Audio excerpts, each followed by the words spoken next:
Ma'am, ano po ba itong peritoneal dialysis at paano po ba ito sinasagawa? Yeah, so peritoneal dialysis is another form of renal replacement therapy. When you have end-stage kidney disease, you need something that will help your kidney clean your body. The number one is kidney transplantation. That's actually treatment, and that's the preferred one because better survival, better quality of life.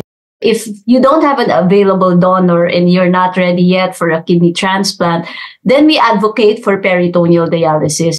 So what happens there is a patient undergoes a simple procedure wherein a catheter is placed into the abdomen, and then the patient is trained on how to do the peritoneal dialysis at home. So it is a repetitive process. It's a cycle of infusing fluid and then dwelling the peritoneal dialysis fluid and then draining. Ang peritoneum ay isang serous membrane na nakabalot sa loob ng tiyan. Pinoprotektahan nito ang ating mga abdominal organs. Mayroon itong dalawang layers at nasa pagitan ng dalawang ito ang tinatawag na peritoneal cavity.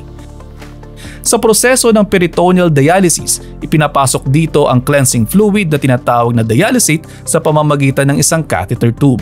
Sinisipsip ng fluid na ito ang dumi sa dugo mula sa blood vessels ng abdominal lining pagkatapos ay dinedrain ito papalabas ng katawan.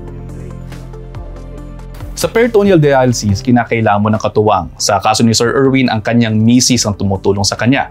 So may ilalim pa sila sa training patungkol dito. At hindi naman tulad sa hemodialysis, hindi na kinakailangan ng pasyente pumunta sa center linggo-linggo. Dito po pwede nilang gawin ito kahit nasan yung pasyente, kahit nasa bahay sila. Kinakailangan lang nila isang malinis na kwarto.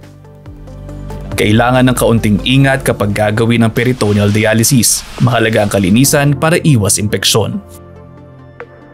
At ilan pang bentahin nito, wala masyadong bawal na pagkain at mas malaya kang makakagalaw. Yung mga pasyente, no, na lalong-lalo na yung meron pa silang adequate na ihi, nagpo-produce pa sila na sarili nilang ihi. Mas gusto natin silang naka-peritoneal dialysis kasi mas beneficial ang peritoneal dialysis sa pag-preserve nitong natitira nilang renal functions. And of course, yung mga pasyente natin, especially no, pag sila yung mga nag-work sa pamilya, you might as well want to give them this option kasi nga they can still go back to work, they don't need to miss yung school nila, just mas may free time sila. Mapabata man o matanda, kung kinakailangan, po pwedeng mag-peritoneal dialysis. Isa lamang ang maaaring maging hadlang dito.